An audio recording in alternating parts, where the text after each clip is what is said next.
نے دیے. السلام علیکم ورحمۃ اللہ وبرکاتہ.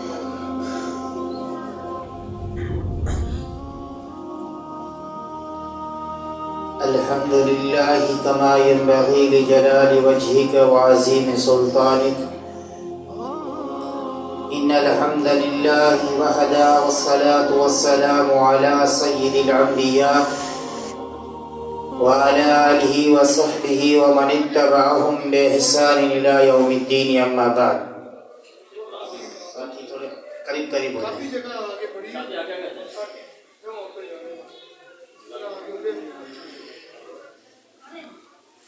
آگے آ جائیں تاکہ پیچھے آنے والے ساتھیوں کو تکلیف کا سامنا نہ ہو. جزاک اللہ خیر. انشاءاللہ یہ آپ کا آگے کھسکنا ہے انشاءاللہ اللہ تعالیٰ جو ہے اللہ تعالیٰ آپ کے لیے جزائے خیر عطا فرمائے. پیچھے آنے والے ساتھی کے ساتھ بدل. جزاک اللہ. أما بعد. اللهم صل على محمد وعلى آل محمد كما صليت على إبراهيم وعلى آل إبراهيم إنك حميد مجيد. اللهم بارك على محمد وعلى آل محمد كما باركت على إبراهيم وعلى آل إبراهيم إنك حميد مجيد. قال الله سبحانه وتعالى في محكم تنزيله وبعد. ذلك فضل الله يؤتيه من يشاء والله ذو الفضل العظيم.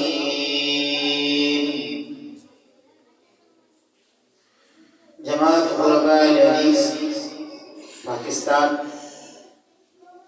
کے زیر اہتمام آج جامع طیبہ مسجد اہل حدیث میں سیرت تاجدار ختم نبوت صلی اللہ علیہ وسلم کے اس عظیم الشان کانفرنس میں اور آپ جمع ہیں.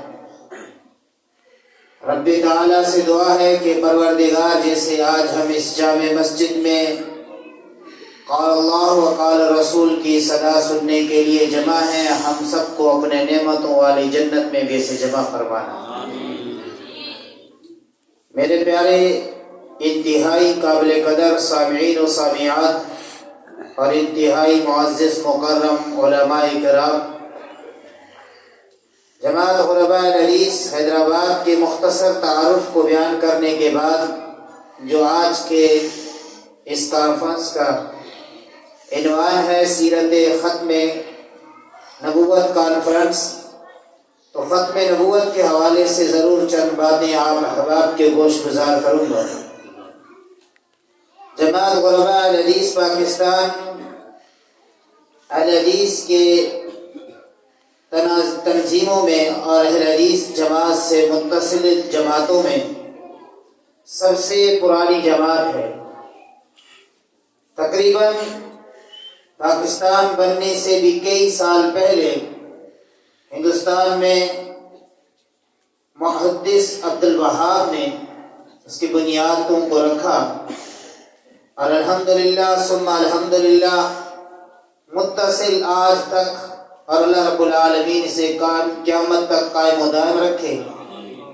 حیدرآباد ضلع میں بھی اللہ کے فضل و کرم سے تعلیمی لحاظ سے تدریسی میدان میں، تبلیغ کے میدان میں اور خدمت کے میدان میں جماعت علماء الحدیث کے خدمات کوئی چھپی ڈھکی نہیں.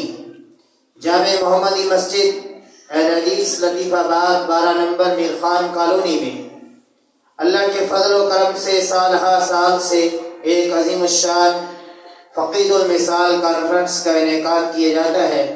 آپ احباب کے لیے یہ بھی خوشخبری ہے کہ 25 فروری 2023 بروز ہفتہ کو انشاءاللہ العزیز پنجاب کے انتہائی نامور عالم دین اس کے اندر تشریف لا رہے ہیں. بالخصوص جانشین یزدانی قاری محمد حنیف ربانی حفظہ اللہ اس کانفرنس کے اندر تشریف لا رہے ہیں اور دیگر علماء کرام بھی اس کانفرنس کے اندر انشاءاللہ تعالی شرکت کریں گے. آپ احباب کو آج سے میری طرف سے دعوت ہے. اور سوشل میڈیا پر آپ سب کو یہ خصوصی طور پر التماس ہے کہ بہت جلد ہمارا اشتہار سوشل میڈیا کی زینت بننے والا ہے، تو آپ کثرت کے ساتھ اسے شیئر کیجیے گا۔ آپ کے شیئر سے اگر کوئی بندہ اس کانفرنس میں آ کر راہ حق پر آ گیا تو یقیناً یہ آپ کی نجات کے لیے کافی رہے گا۔ میرے محترم ساتھیوں، جماعت غرباء الحدیث کے اہتمام الحمدللہ علماء کی ایک ٹیم موجود ہے جو کہ قال اللہ و قال رسول کی روشنی میں لوگوں کو مسائل بتانے اور لوگوں کی رہنمائی کرنے میں ہر وقت موجود رہتے ہیں۔ جامع طیبہ مسجد ہو یا وہ رفیقیہ مسجد الحدیث لطیف آباد 2 نمبر ہو یا پھر وہ لطیف آباد 12 نمبر کی جامع محمدی مسجد ہو، الحمدللہ ان مساجد کے اندر تعلیم اور تبلیغ کا یہ سلسلہ جاری و ساری ہے۔ پیارے ساتھیوں، پھر خدمت کے میدان میں بھی کافی ساتھی اس بات سے بخوبی واقف ہیں کہ جماعت کے مرکز سے الحمدللہ کافی غرباء و مساکین اور بیوہن کی مدد کی جاتی ہے، اور سیلاب کے اس موقع پر بھی جماعت غرباء الحدیث نے جہاں دیگر تنظیمات نے بڑھ چڑھ کر حصہ لیا، وہاں جماعت غرباء الحدیث بھی پیچھے نہیں۔ حیدرآباد سے لے کر پھر پورے پاکستان کے اندر وافر مقدار کے اندر جس قدر عطا ہو سکا ہے انہوں نے لوگوں کے ساتھ رب کے دیے ہوئے میں سے لوگوں کو ضرور تقسیم کیا ہے۔ یہ جماعت غرباء الحدیث کے خدمات ہیں۔ پھر اسی طرح تدریس اور تعلیم کے میدان میں جامعہ ستاریہ الاسلامیہ سے لے کر جماعت کے بڑے بڑے مراکز و مدارس پاکستان بھر میں پائے جاتے ہیں۔ پیارے ساتھیوں، یہ چند مخصوص باتیں جو میں نے جماعت غرباء الحدیث کے تعارف سے کی۔ حضرت الامام حافظ عبدالرحمن سلفی حفظہ اللہ، پروردگار انہیں صحت یابی عطا فرمائے، ان کی زندگی میں رب العالمین خیر برکتوں کا نزول فرمائے۔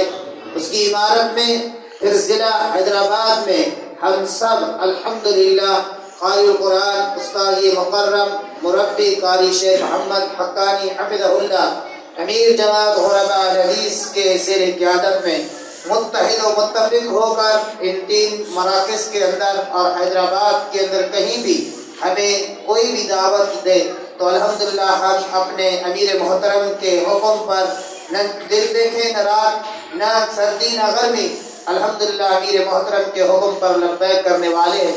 اللہ رب العالمین قاری القرآن قاری سامعین حفظہ اللہ اور دیگر علماء دن رات اس جماعت کے لیے اپنے زندگی کو وقف کرنے کے عزم کیے ہوئے ہیں۔ اللہ رب العالمین ان تمام علماء کی جہود کو اپنے بارگاہ میں قبول و مقبول فرمائے۔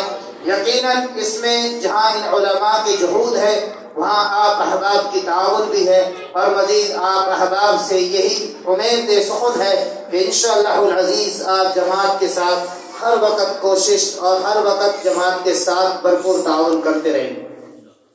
انتہائی قابل قدر معزز ساتھیوں، یہ چند بنیادی باتیں جماعت غرباء الحدیث پاکستان کے تعارف کے کرنے کے بعد میں آپ کے سامنے اپنے موضوع کے حوالے سے کچھ گفتگو کرنا چاہتا ہوں، جس کے لیے میرے بھائی قاری اسامہ صاحب نے تقریباً آج سے 20-25 دن قبل ہی مجھے فون کیا کہ عبداللہ علوی ہم نے آپ کی اجازت کے بغیر اپنے کانفرنس میں آپ کا نام لکھ لیا ہے، تو ضرور آپ اس کے لیے تیاری بھی کیجیے گا اور شرکت بھی کیجیے گا۔ تو میں نے قاری صاحب سے یہی کہا تھا کہ آپ کا حکم ہمارے سر آنکھوں پر جماعت کے لیے ہر دم حاضر ہیں۔ اس وقت ہی میں نے اپنے دل میں عزم کیا کہ میں ختم نبوت صلی اللہ علیہ وسلم کے حوالے سے گفتگو کروں گا، کیونکہ یہ وقت کی ایک اہم ضرورت ہے۔ قادیانی روز بروز سر چڑھ کر بول رہے ہیں، اور آپ کو پتہ ہے آج کیا تاریخ ہے؟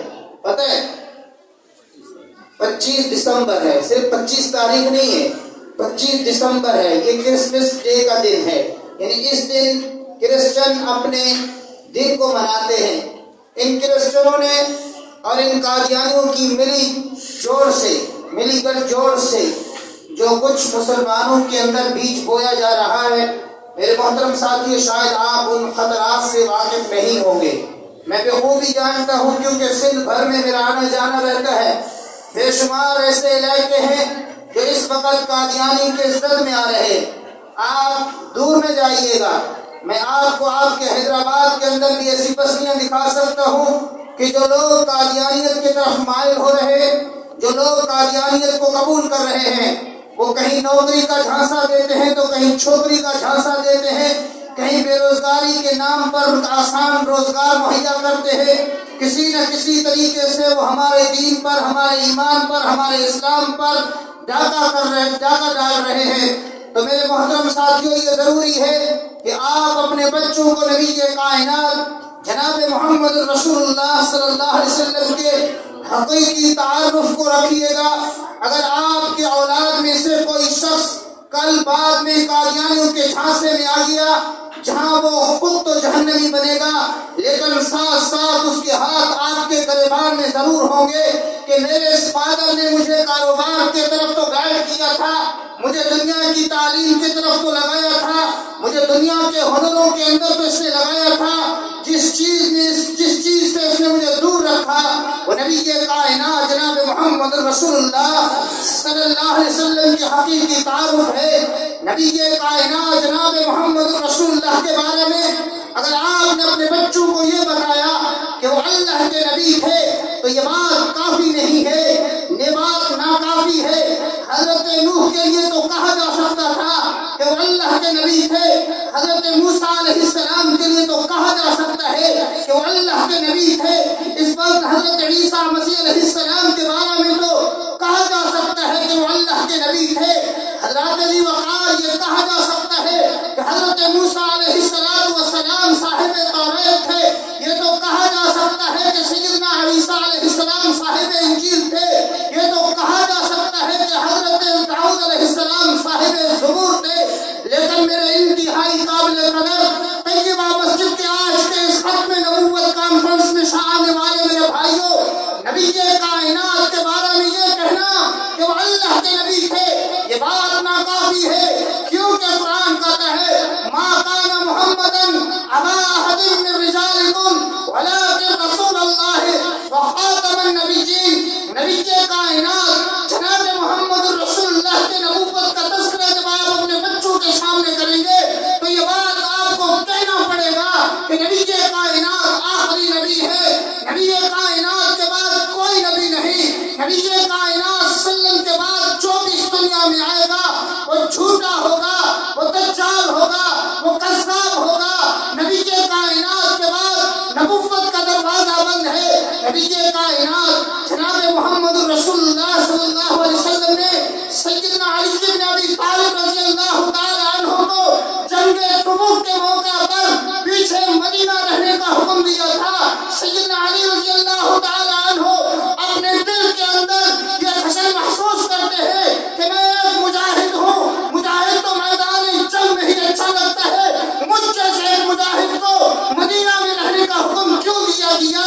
پیارے پیغمبر صلی اللہ علیہ وسلم نے فرمایا یا علی الا ترضى ان تكون بمنزلة هارون من موسیٰ، اے سیدنا علی رضی اللہ تعالی عنہ، میرا آپ کا رشتہ موسیٰ و ہارون علیہ السلام و تسلیم کا رشتہ ہے، جس طرح وہ ایک مما ساتھ بھائی تھے اس طرح آپ میرے بھائی ہیں، لیکن یاد رکھنا لا نبی بعدی، میرے بعد نبوت کا دروازہ بند ہے، میرے بعد آپ نبی نہیں بن سکتے۔ پیارے پیغمبر صلی اللہ علیہ وسلم نے سیدنا عمر بن الخطاب رضی اللہ تعالی عنہ کے لیے دعائیں کی تھی، اللہم اعز الاسلام بعمر بن الخطاب خاصہ، اللہ عمر بن الخطاب کو اسلام کے نور سے منور فرما دے۔ اس حضرت عمر رضی اللہ تعالی عنہ کو کئی موقع پر پیارے پیغمبر نے کئی قسم کی بشارتیں دی، لیکن اسی سیدنا عمر رضی اللہ تعالی عنہ کے بارے میں فرمایا لو کان بعدی نبیا لکان عمر لا نبی بعدی، میرے بعد نبوت کا دروازہ بند ہے، اگر کسی نے نبی بن کر آنا ہوتا تو عمر بن الخطاب رضی اللہ تعالی عنہ بن کر آتا۔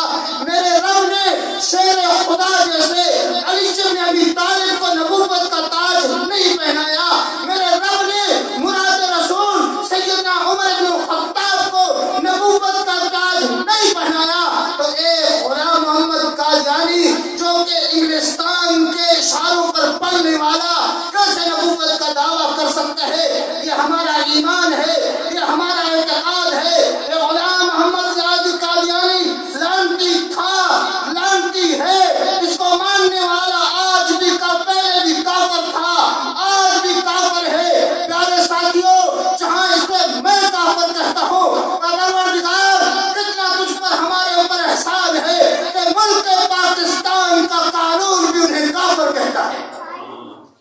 ملک پاکستان کا آئین بھی انہیں کافر تسلیم کرتا ہے۔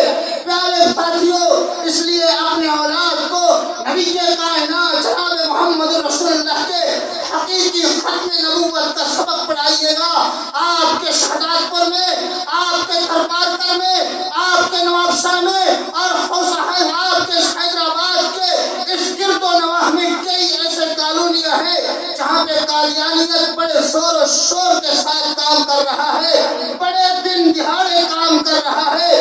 اس لیے اور آئے دن حکمرانوں کی طرف سے بھی اس طرح کے قدم اٹھائے جاتے ہیں کہ کبھی کسی کو آگے لانے کی کوشش کی جا رہی ہے۔ نہ ہم پہلے برداشت کرتے تھے، نہ ہمارے ثناء اللہ عمر تصویر رحمت اللہ علیہ نے برداشت کیا تھا، نہ ہم برداشت کریں گے جب تک عمر تصویر رحمہ اللہ کے فروحانی فرزند کا آخری بچہ بھی اس کائنات پہ زندہ ہے۔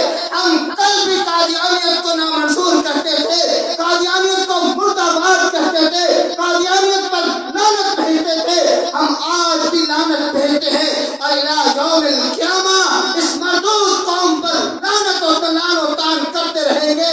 اور پیارے ساتھیوں، صرف آپ کے ذمہ یہ کام ہے کہ خصوصی طور پر اپنے بچوں کو نبی کائنات کی حقیقی تعارف سکھائیے۔ جس طرح کوئی شخص پرچہ لکھتا ہے، کوئی خط لکھتا ہے، کوئی اپلیکیشن لکھتا ہے، اس کے آخر میں اپنا سائن اور مہر لگا دیتا ہے، پیارے پیغمبر صلی اللہ علیہ وسلم اس شریعت کے لیے وہ آخری مہر ہے۔ پیارے پیغمبر کے بعد کوئی نبی نہیں آ سکتا۔ نبی کائنات سے محبت کا تقاضا یہی ہے کہ نبی کائنات صلی اللہ علیہ وسلم کے لیے اپنا تن من دھن قربان کرنے والے بنیے۔ اس طرح بنیے جس طرح آل یاسر نے اپنے خون کا نذرانہ دیا، پیارے پیغمبر کے لیے اپنی جان کا نذرانہ ایسے پیش کیے جیسے خباب بنت ارد نے پیش کیا۔ نبی کائنات صلی اللہ علیہ وسلم کے لیے اپنی جان کا نذرانہ ایسے قربان کیجیے جس طرح صحابہ اور صحابیات نے دیے۔ یہی نبی کائنات صلی اللہ علیہ وسلم سے محبت کا تقاضا ہے۔ میرے پیارے بیٹے نے اس سے قبل نبی کائنات کی اطاعت پر قرآن کی آیات و احادیث تلاوتیں کی ہے۔ میرے پیارے بھائیوں، اس فتنہ قادیانیت کو سمجھیے اور اس قادیانیت کے فتنے کو سمجھنے کے بعد اپنے اولاد کو سمجھائیے۔ نام نہاد اسکالر آتے ہیں، حدیث رسول کا سہارا لیتے ہیں۔ حدیث رسول کا انکار کرنا قادیانیت کے دروازے کو کھولنا ہے۔ پیارے پیغمبر صلی اللہ علیہ وسلم کے صحابہ اور صحابیات کے اندر کیڑے مکوڑے نکالنے کی کوشش کرنا قادیانیت کے دروازے کو کھولنا ہے۔ جو میرے صدیق کو صداقت کو نہیں مانے، جو عمر کی عدالت کو نہ مانے، جو عثمان کی سخاوت کو نہ مانے، جو علی کی شجاعت کو نہ مانے، جو سیدنا علی حضرت معاویہ رضی اللہ تعالیٰ عنہ کے خاتم وحی ہونے کو تسلیم نہ کرے، گویا کہ وہ قادیانیت کے دروازوں کو کھول رہا ہے، گویا کہ وہ قادیانیت کے دروازوں کو کھول رہا ہے۔ اس لیے ان تمام تر فتنوں سے جو ہے آگاہ رہیے اور بھرپور طریقے سے ان کے خلاف آواز اٹھائیے۔ ایک مجھ کم ادنا طالب نے نبی کائنات جناب محمد رسول اللہ صلی اللہ علیہ وسلم کی عظمت اور ختم نبوت کے حوالے سے یہ باتیں آپ کے سامنے کہیں، اس دعا کے ساتھ کہ پروردگار ان الفاظوں کو اپنے بارگاہ میں قبول و مقبول فرما۔ کل قیامت کا دن ہو کہ پروردگار ہمیں بھی اپنے محبوب جناب محمد رسول اللہ کی رفاقت میں جنت الفردوس میں اعلیٰ اور اعلیٰ مقام عطا فرما۔ جنت میں جانے کا ارادہ ہو تمامی کا، جنت میں جانے کا ارادہ ہو تمامی کا، تو پھر پہن لو جناب محمد رسول اللہ کے غلامی کا۔ اقول قولی ھذا استغفر اللہ لی ولکم ولسائر المسلمین۔